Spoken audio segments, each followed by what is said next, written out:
Año 2025. Buscando el reino de Dios y su justicia.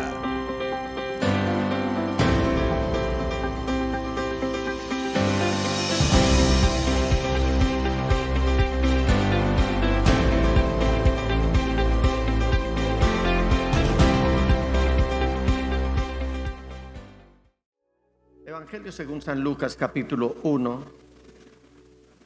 Caterine Pino, una de las fieles siervas acá, la esposa del hermano Juan Pablo, y su niña Susana también atraviesan por tiempos difíciles de salud.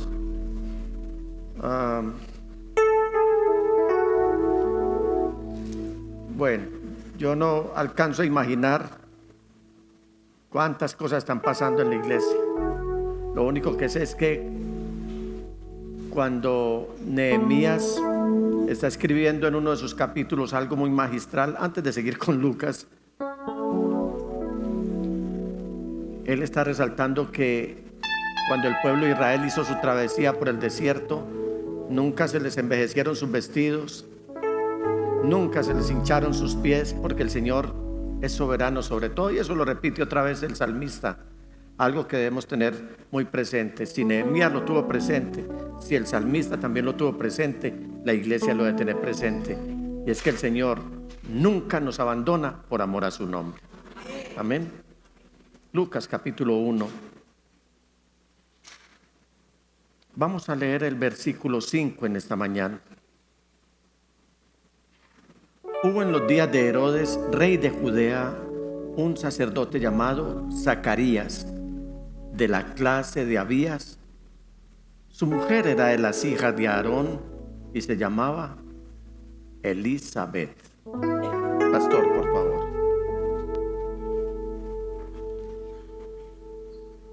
Dios eterno, te damos gloria y honor. Son tuyos, pero nosotros lo proclamamos como el derecho que tú tienes de recibir toda la gloria y la alabanza. A ti que habitas en luz inaccesible, pero que te acercas cuando de nuestra boca invocamos el nombre de tu precioso Hijo. Te adoramos en el nombre de Jesús. Te damos gracias por tu palabra esta mañana y te rogamos que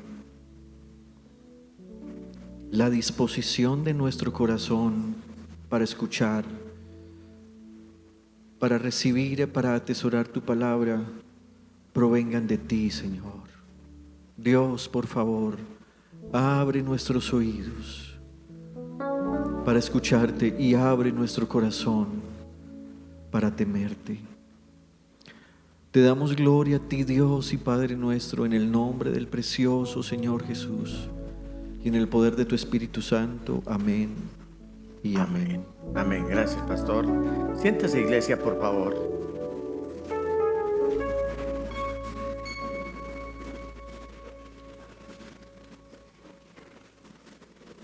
Hace un mes comencé a compartir con ustedes, mis amados hermanos, este principio del Evangelio de Lucas. ¿Cuántos recuerdan la primera parte de este mensaje? ¿Recuerdan la primera parte de ese mensaje? Y creo que se les quedó muy grabado. ¿Quién fue el escritor más prolífico del Nuevo Testamento? ¿Quién fue el escritor más prolífico del Nuevo Testamento? Lucas. Muchos dijeron que Pablo, otros que Juan, pero en realidad Lucas. Y ahí vimos algunos detalles que nos estaba dejando el evangelista, como quiera que él era médico, y como médico destacamos que él era un buen investigador, era un buen científico, y lo que hizo en su profesión también lo hizo cuando estaba escribiéndole a nadie menos que a Teófilo. Él le escribió estos dos libros, el libro de Lucas y el libro de los Hechos de los Apóstoles, se los escribió a Teófilo. ¿Quién recuerda qué quiere decir Teófilo? Levante la manito. Por favor, levanta su mano quien me lo quiera responder. ¿Qué quiere decir, hermana Liliana? Gabriel, amigo de Dios. Por lo tanto, asumimos que estos libros son para todos los que son amigos de Dios. Y aunque este hombre era un ilustrísimo personaje del Imperio Romano, por lo tanto se requería que lo que se le iba a escribir fuera algo muy sistemático, algo muy concreto, sin obviar, por supuesto, detalles. Hace 15 días compartí con ustedes otro mensaje. Levánteme la mano, por favor. Como estamos, esto se llamaba escuela dominical anteriormente. Hoy es celebración dominical o culto dominical. Pero aún así estamos aprendiendo. Hace 15 días, ¿quién recuerda qué mensaje compartí con ustedes? Levante la mano, por favor, hermano Juan. La soberanía de Dios. Y nos dimos cuenta de cómo Él es soberano aún en los más pequeños e insignificantes detalles de nuestra vida. A veces decimos que Él es soberano sobre el sol, que Él es soberano sobre la luna, que Él es soberano sobre el mar. Y es cierto, Él es soberano sobre toda su creación, pero Él es soberano también sobre nuestra vida, aún en esos detalles más recónditos que nosotros nunca queremos manifestar con nadie, que hasta o los vemos insignificantes o nos produce pena y por lo tanto no los afloramos, no los manifestamos a nadie y creemos que si no son importantes para nadie, también así es con Dios. No, para Dios todo lo de nosotros es importante. Diga conmigo en esta mañana, todos mis asuntos son importantes para Dios y Él es soberano sobre ellos. En esta mañana quiero compartir con ustedes la sensibilidad de Dios, especialmente hacia nuestro dolor.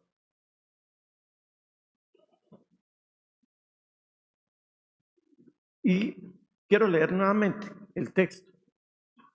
Hubo en los días de Herodes, rey de Judea, un sacerdote llamado Zacarías, de la clase de Abías, y su mujer era de las hijas de Aarón y se llamaba Elizabeth. Y especialmente en esta mañana quiero, mis amados hermanos, que nos detengamos un momento para que pensemos. Vamos a meternos en el contexto de lo que estaba pasando en esa época, de lo que sucedía en aquella época. Porque el sacerdocio, no estoy hablando del sumo sacerdocio, el sumo sacerdocio lo ocupaba una sola persona. El sumo sacerdote o Cohen Hagadol en hebreo. Y Cohen es los sacerdotes. Había muchos sacerdotes. Y esta casta sacerdotal estaba organizada por muchos hombres.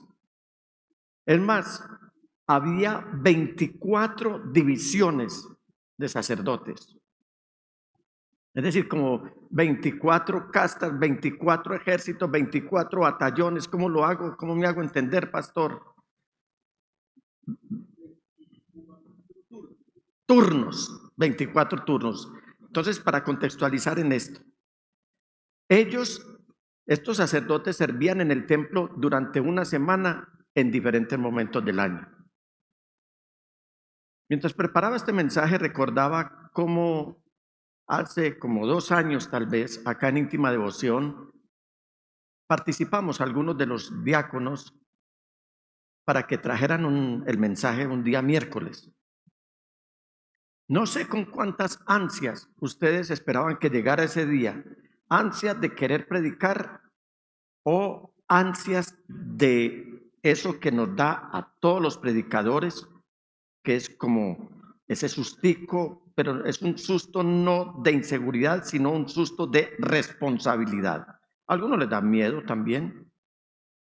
De ahí la mano a Juan Pablo ahora, Juan Pablo Ortiz, y él inmediatamente notó que mis manos estaban muy frías.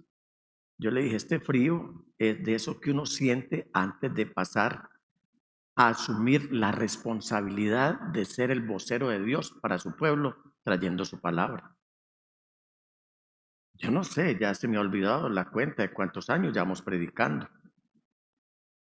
Pero esto produce temor y produce temblor el estar aquí en este lugar alimentándolos a ustedes.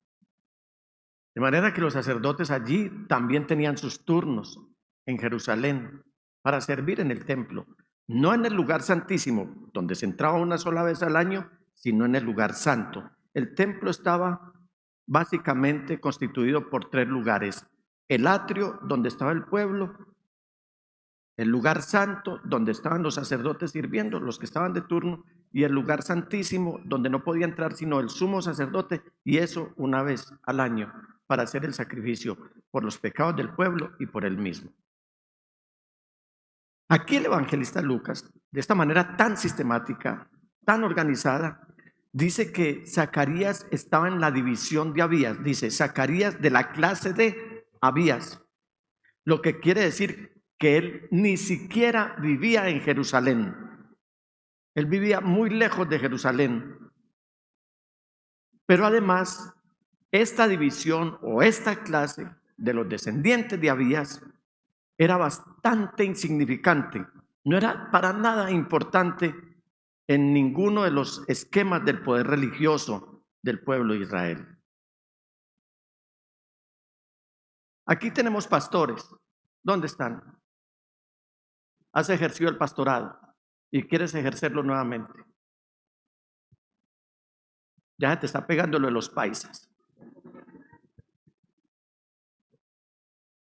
¿Has visto cuando estamos en una asamblea donde hay más de 400 o 500 pastores, donde puede haber personas, pastores que en esta discriminación y en estos apartheid que se manejan en las organizaciones religiosas, la gente no los ve como importantes? Para nada, ni siquiera para saludarlos los tienen en cuenta. ¿Ustedes han notado, pastor, han notado eso? Eso es un bicho que le da a todos aquellos que están en las élites religiosas. Pues en Israel pasaba lo mismo. Y Zacarías era un hombre insignificante para cualquier esquema de servicio, para todo el poder religioso. Y estos sacerdotes como Zacarías no eran parte de esa élite. No eran parte del pico de esa pirámide, sino que estaban en la base, por allá, embolatados. Y por supuesto no tenían acceso a codearse con los grandes y con los famosos. No tenían conexiones como para decir: yo voy a influir por ti, yo voy a interceder por ti, yo tengo amistad con el líder o con el jefe de los pastores. Nada de esas cosas. ¿Sabe por qué? Porque ellos vivían en el campo. Recuerdo una vez, estoy hablando de unos 35 años atrás, en una reunión de pastores precisamente, y algunos se quedaron en el templo para participar del culto que era después de la reunión. Entre ellos se quedó un joven pastor para oír la palabra del Señor, pero el pastor principal de esa congregación le llamó la atención o llamó a esa persona, a ese pastor, a ese obrero, que apenas estaba iniciando la iglesia en el municipio de San Luis, acá en el oriente antioqueño.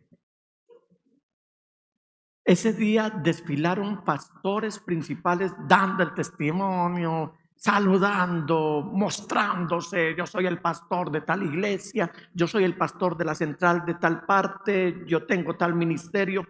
El caso es que entre unas y otras el tiempo para la predicación se acabó.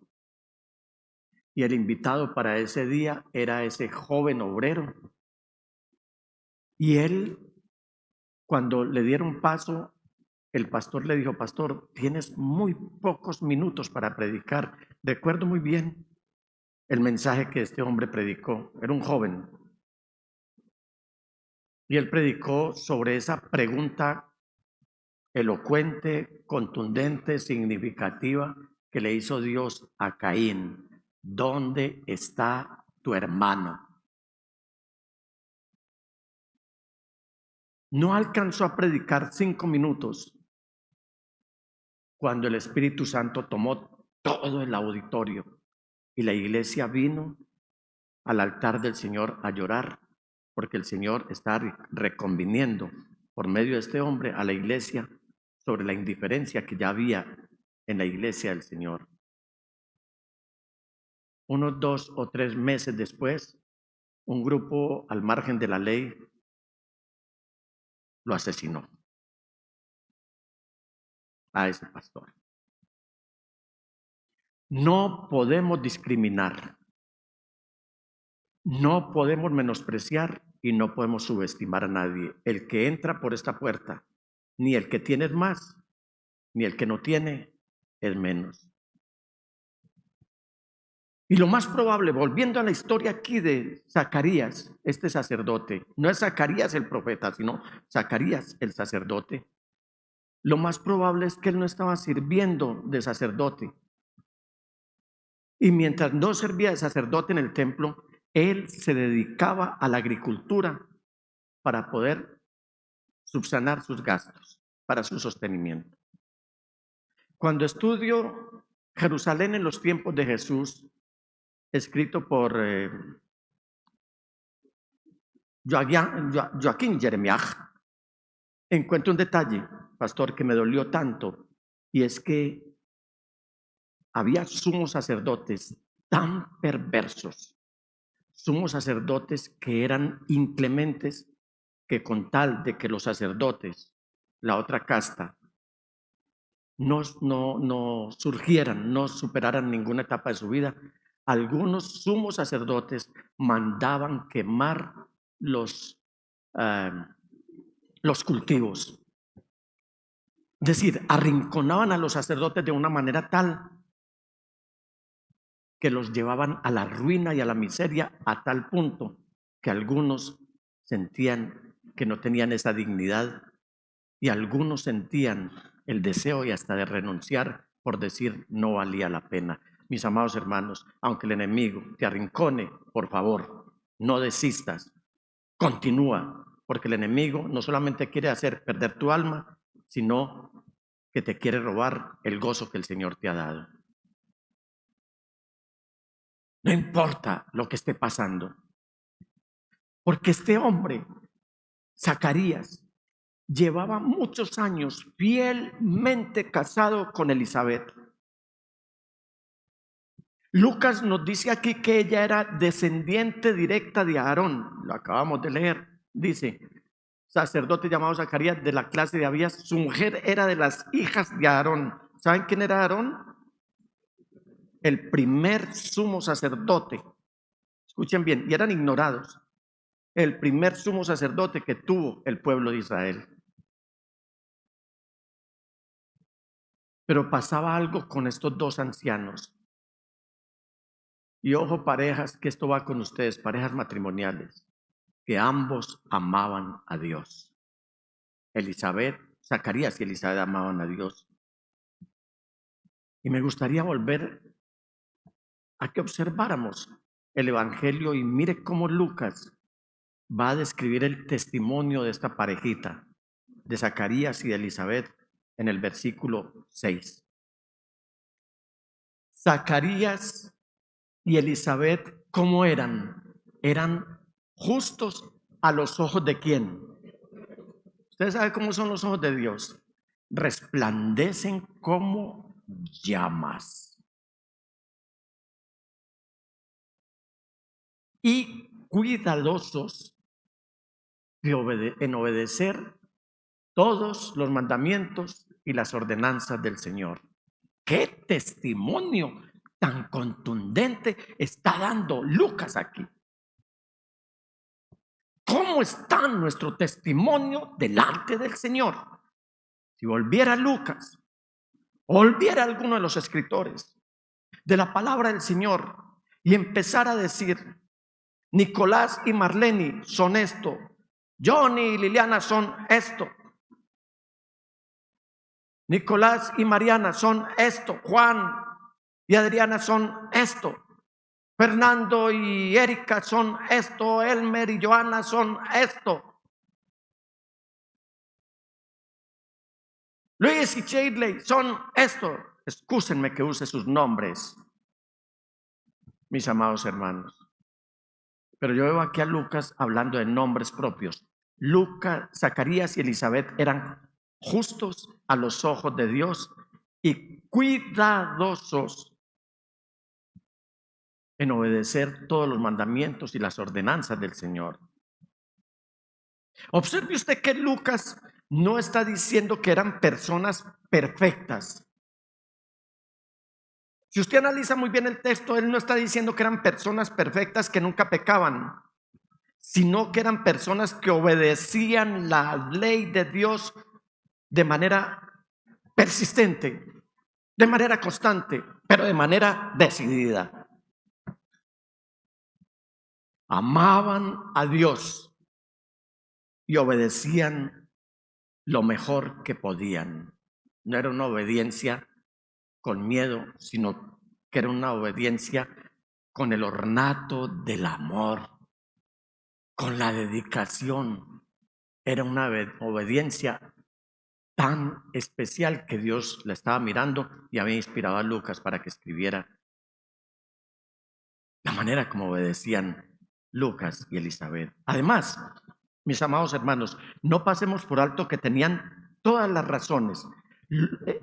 Zacarías y Elizabeth tenían todas las razones para suponer que Dios no estaba enterado de nada de la situación por la cual ellos estaban pasando. ¿Por qué? Porque Dios no les concedía esas promesas del pacto por las que habían trabajado duro, por las que habían trabajado, por las que defendían y por las que servían. Hablaban de promesas. Aquí constantemente el pastor les dice: amen los mandamientos de Dios, pero confíen en las promesas del Señor. ¿Cuántos han recibido las promesas del Señor? Sé que muchos. Él es cumplidor de promesas. ¿Cuántas veces no ha cumplido en mí sus promesas? Pero eso no me va a hacer declinar a mí de creer que Él es dador de mandamientos para que los amemos, pero también de promesas para que las esperemos. Y uno esperaría aquí que el evangelista Lucas siguiera en su relato, diciéndonos que ellos tenían un montón de hijos. Sin embargo, el evangelista nos va a resaltar algo, y es que tenían un problema como pareja: la esterilidad. Eran estériles. Ella era estéril.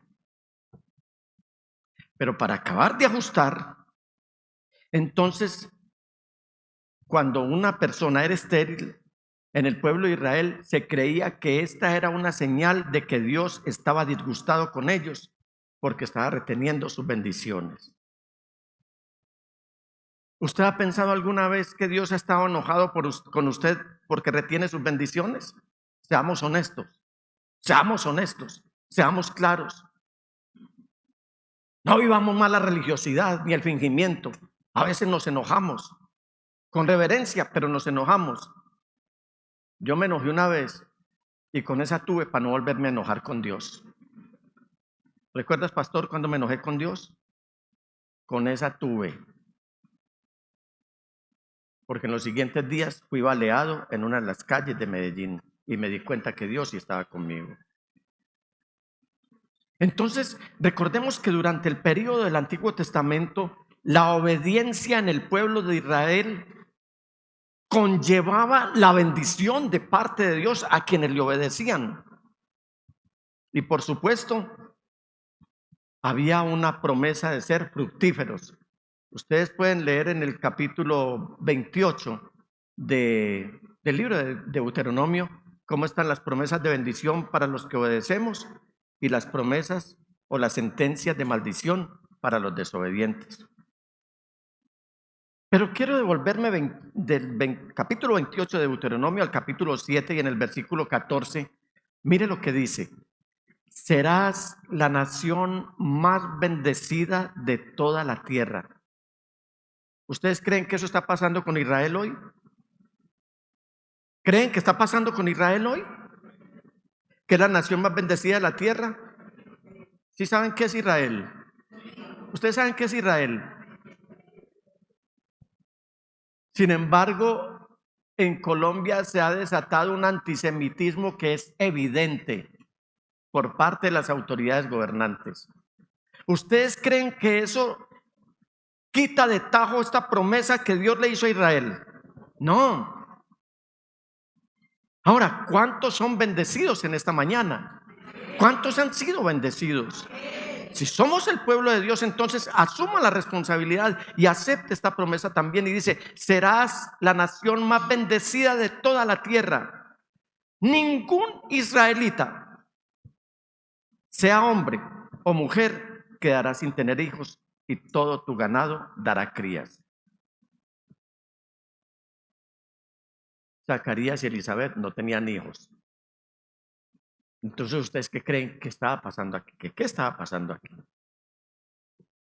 Porque la gente asumía automáticamente que algo malo debía estar pasando en alguna parte. Algo estaba roto. En uno de los templos donde estábamos, acá en la calle Colombia, una vez empezó a bajar la presión del agua y nosotros preocupados y empezamos a mirar, quiero decir mi familia, empezamos a mirar hasta que detectamos una muy leve humedad. Rompimos el muro y había un tubo roto.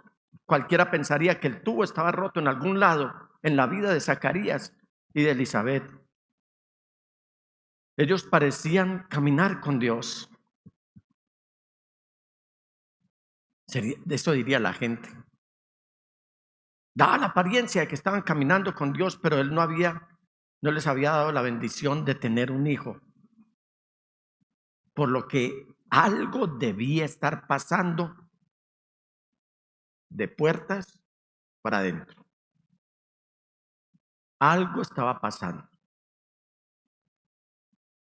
Por eso el evangelista Lucas va a salir a aclarar las cosas y va a hacer un énfasis en destacar la integridad de su carácter aquí.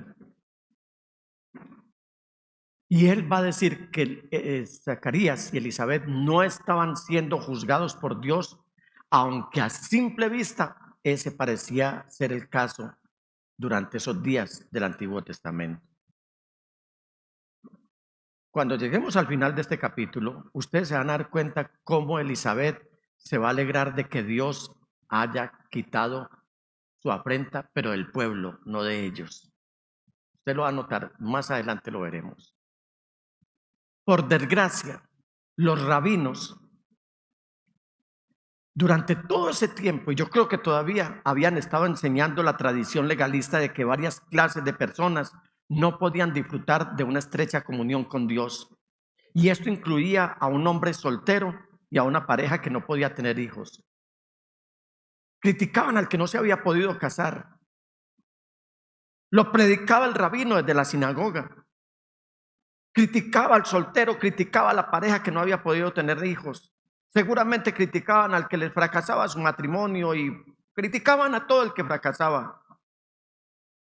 Pero especialmente para los solteros, el mismo Señor Jesús echaría por tierra esas ideas erróneas basadas en los pensamientos de los rabinos, nunca en las Sagradas Escrituras. Porque ustedes pueden ver que el Señor Jesús nunca tuvo esposa. ¿Lo creen o no? Él era soltero. Por supuesto, si no tuvo esposa, entonces tampoco tuvo hijos. Sin embargo, ninguno como él experimentó la comunión más cercana con el Padre Celestial que nadie ha experimentado. Esa es la oscura nube religiosa bajo la cual han tenido que vivir durante toda su vida matrimonial Zacarías y Elizabeth. Ahora, con esto de trasfondo, se nos dice aquí en el versículo 8 que a la división de Zacarías, que contaba con varios cientos de sacerdotes, le toca comenzar una semana de servicio. Llegó el momento llegó el turno del servicio. Y el versículo 9 nos dice que se echaron suertes para determinar cuál sacerdote tendría el privilegio especial de quemar el incienso en el lugar santo. O sea, justo antes de llegar al lugar santísimo. Veamos El versículo 9. Como era costumbre entre los sacerdotes, le tocó por sorteo entrar en el santuario del Señor y quemar incienso. Yo creo que este habría sido el honor máximo, el punto cumbre en el ministerio de un sacerdote. De hecho, un sacerdote solo podía hacer esto una vez durante su ministerio. O sea, hubo sacerdotes que no pudieron hacer esta función, desarrollar esta función, sino una sola vez, como lo hacía también el sumo sacerdote, guardadas las proporciones. Yo recuerdo una vez que, sin tener mucho contacto con el pastor Basilio Patiño, la cena del Señor se celebraba en Envigado los domingos por la tarde, por lo tanto iban los que iban a tomar la cena. No era en el culto general de la mañana. Nosotros hacíamos la travesía, mi familia, desde San Cristóbal hasta Envigado. Y cualquier día, el pastor Basilio me llamó y me dijo: hoy vas a celebrar la cena del Señor. Hermanos, fue un honor tan grande. Yo me sentí, de las pocas veces de que yo me he sentido grande. Ustedes saben que yo soy bajo de estatura, pero ese día yo me sentía un gigante. Iba a servir cuando me entregaron los guantes. ¿Recuerdas cómo eran los guantes, pastora? Con una cruz roja aquí, pero no de la cruz roja, sino un símbolo del cristianismo. Zacarías, yo creo que sintió algo mucho más especial de lo que yo sentí. Y muchos sacerdotes, porque estamos hablando de aproximadamente 10,000 sacerdotes que servían en ese momento. Es posible que, aunque tuvieran la investidura, nunca tuvieron la oportunidad de prestar este ministerio en el templo del Señor, porque morían antes de que los llamaran al servicio. Así que aquí está Zacarías, tal vez en la última etapa de su sacerdocio. Ya había perdido todas sus esperanzas. Ahora lo vemos elegido para arrojar el incienso, para lanzar el incienso sobre las brasas calientes del altar dentro del lugar santo. Y una vez adentro, sin duda habría mirado con asombro a su alrededor. Empezó a mirar por todos lados. Miraba los muebles, él nunca había estado allí. Por lo tanto, para él era una novedad ver los muebles, toda la indumentaria que había en el templo. Seguramente miró los candelabros, seguramente miró el pan de la proposición, seguramente miró el velo que dividía el lugar santo, el lugar santísimo, ese enorme velo de 10 metros de altura. Yo imagino a este sacerdote mirando lo que nunca en su vida había podido mirar. Seguramente mirando también esos querubines que habían sido bordados en el velo del templo, querubines de oro además. Y claro, el poder estar ahí tan cerca de todo esto lo tenía totalmente asombrado. Pero en ese momento, Zacarías está representando no a él ni a Elizabeth, sino que está representando a toda la nación. Está representando a todo Israel. Y él está trayendo las oraciones de la nación mientras va lanzando el incienso a las brasas del altar. Y mientras él va haciendo esto, va haciendo las oraciones de Israel. Y esas oraciones van subiendo parejo con el incienso. Este aroma dulce que se está elevando delante del Señor.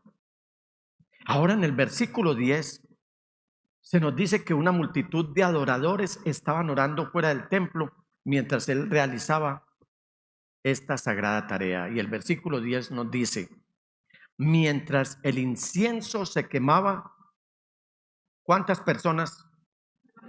Una gran multitud estaba fuera orando. ¿Qué estaban haciendo? Orando. No estaban vendiendo mercancías ni cachivaches. No estaban aprovechando la visita a Israel, a Jerusalén, para traer todas sus mercaderías. No, fueron a orar. Todos estaban orando. Figurémonos a este sacerdote campesino. ¿Cuántos tienen origen en el campo aquí? Levanten la mano. Yo creo que todos aquí somos agrodescendientes, o por lo menos la mayoría. Y si no, se están perdiendo algo muy lindo, el ser agrodescendientes. Este hombre campesino, un campesino, pero sacerdote al fin y al cabo, que junto a su esposa sin duda se estaba preguntando por qué la bendición de Dios siempre parecía llegar a otras personas, pero no a sus propias vidas y por supuesto a su propio ministerio. Este hombre seguramente no podía esperar llegar a su casa para decirle a su esposa Elizabeth que había sido elegido por Dios para esta increíble experiencia. Pero algo estaba pasando, porque mientras la nube del incienso se iba dispersando, él se da cuenta de que en medio de todas esas cosas que él está viendo, no está solo. Se encuentra que está acompañado. Y los versículos 11 y 12 dicen: y mientras Zacarías estaba en el santuario, se le apareció un ángel del Señor. No esos seres alados que nos muestra la iconografía religiosa, no. Cuando la Biblia habla de un ser, de un ángel del Señor, es con apariencia de varón, muy fuerte. Usted puede encontrar en Reyes como un solo ángel mató en una noche 185,000 soldados sirios. Era un valiente. Entonces figúrense, ahora Zacarías se está viendo acompañado, porque dice: se le apareció un ángel del Señor de pie a la derecha del altar. ¿De dónde? Del incienso, o sea, donde él estaba ejerciendo su sacrificio. Cuando Zacarías lo vio, dice, se alarmó y se llenó de temor. Aquí esto de que se alarmó y se llenó de temor, digamos que esa es la forma bíblica de decir que casi se desmaya. Esa es la forma bíblica. Y si lo decimos en la forma nuestra, casi le da un yello. Figúrense ustedes. Recordemos, hermanos, que para este momento en el que esto está sucediendo es el final de 400 años de silencio entre Dios y la humanidad. Ustedes pueden ir a su Biblia y se dan cuenta que entre Malaquías y Mateo hay una página en blanco en sus Biblias. Esa página no está para separar el Antiguo y el Nuevo Testamento. Esa página nos está diciendo que Dios había guardado silencio por lo menos 400 años. Piense en el silencio de Dios. Piense que Dios no nos hablara. Piense que usted llegara aquí a la iglesia y que no hubiese predicación. Piense que usted llegara aquí al templo y encontrara toldos de comida por un lado, toldos de mercancía por el otro, un grupo de jóvenes cantando música bailable en vez de cantar música a Dios, cantando para el mundo, entrenando sus voces, pero para servir al mundo, nunca al Señor. Piense que esto fuera una mezcolanza. ¿Cómo sería el silencio de Dios sin palabra? Y que el pastor no hubiera venido, que el pastor hubiera mandado a decir por medio de un mensaje de texto: ustedes verán qué van a hacer, pero el pastor no va a ir hoy. Piensen ustedes.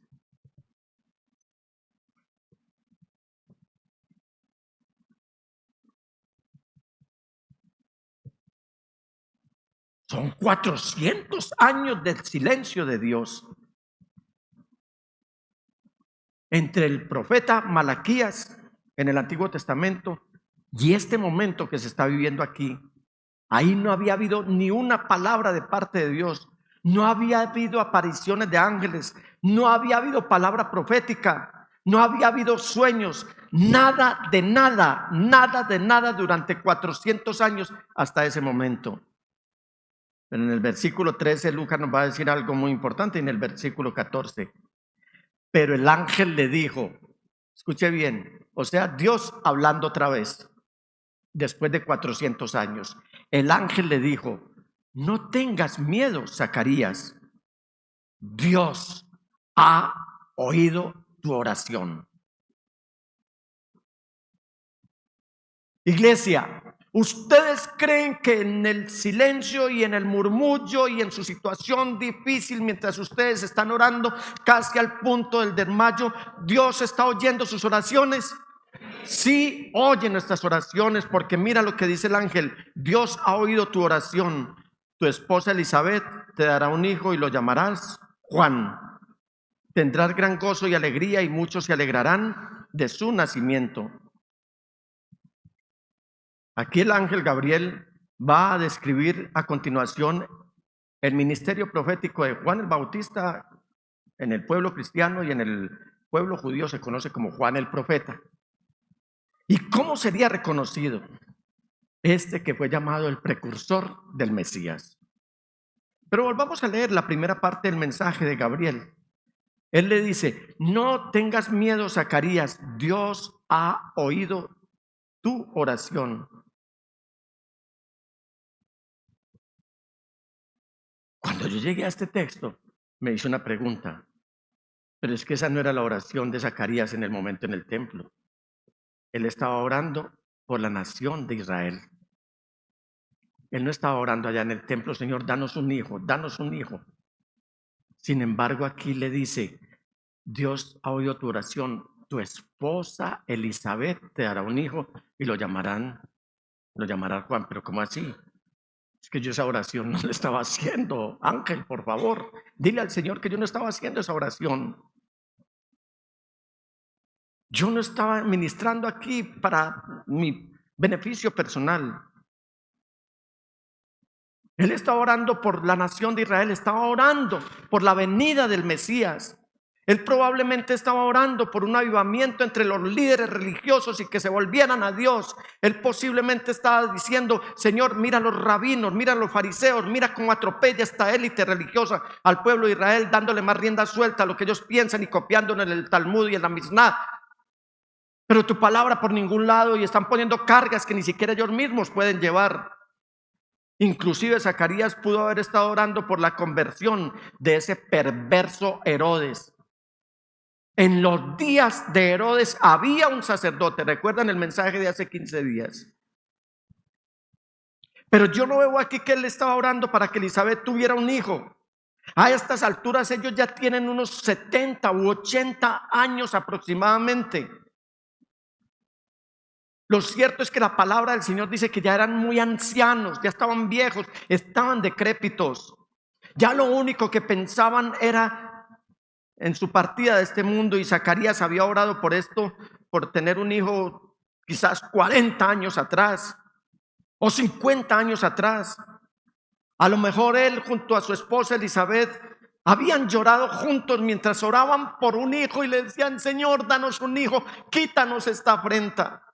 Pero para ese momento en el que estaba en el templo Zacarías, se había acabado todo, y las esperanzas también se habían esfumado o desaparecido.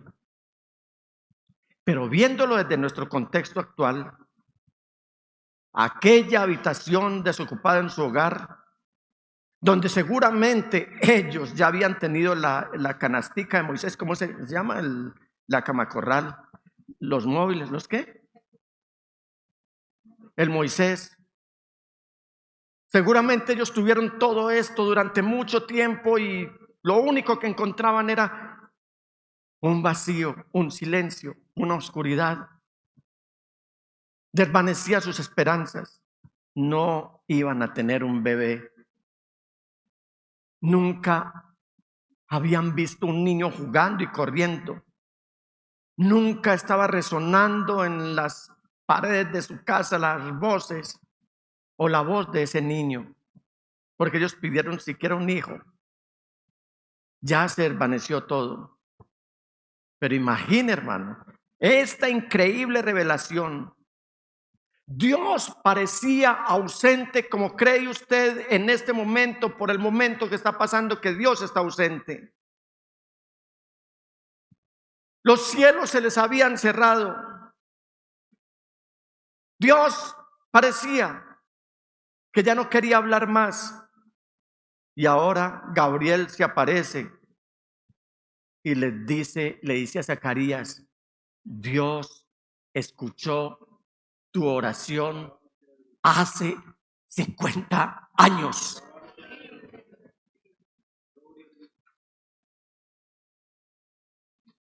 Él escuchó tu oración hace 40 años. Dios siempre conoció tu anhelo. Él siempre oyó de tu dolor que sentías junto a tu esposa Elizabeth. Dios sabía por qué estabas orando hace tantos años atrás. Iglesia, Dios sabe por qué has estado orando durante toda tu vida. Pero también Él se dio cuenta en el momento en el que desististe de pedir y dijiste: ya no voy a pedir más. ¿Cuánto ha esperado usted, iglesia, la respuesta a su oración? Hace algunos días, mientras pasábamos en nuestra devocional de pareja, mi amada Marlene y yo nos encontramos que en Daniel hay un dato muy preciso, y es que Dios, una vez nosotros oramos, Él envía su respuesta, solo que la respuesta tarda en llegar a nosotros. Pero Él no está acumulando allá los correos ni las oraciones, no. Él inmediatamente responde. ¿Cuánto tarda? No sé, pero la oración es dada de inmediato. La respuesta es dada de inmediato. Pero no sé cuánto lleva usted orando, mi amado hermano, por una petición. No sé cuánto lleva orando usted para que su esposo se convierta, su esposa. ¿O cuánto lleva usted orando para un ascenso laboral? ¿O cuánto lleva usted orando porque tiene enemigos por todas partes por causa de Jesucristo? Han pasado tal vez 20 días, un mes, 4 meses. Pero ¿se imagina usted uno esperando 40 años por una respuesta? Incluso cuando Dios parece ausente, Él todavía se preocupa por usted. Él conoce su dolor.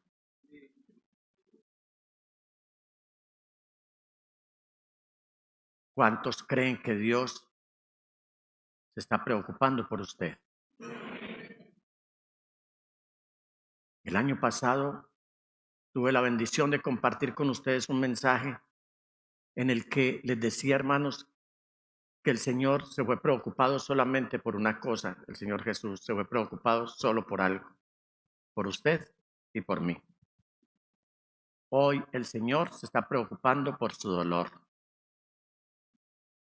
Y si usted cree esta palabra que le he traído en esta mañana, permítanme en 15 días compartirles que Dios es capaz de hacer lo increíble. Pero por hoy, traiga sus penas al Señor, traiga su dolor, traiga sus peticiones, porque Dios es sensible. Diga: Dios sí es sensible, incluido mi dolor. Pónganse de pie, mis amados hermanos.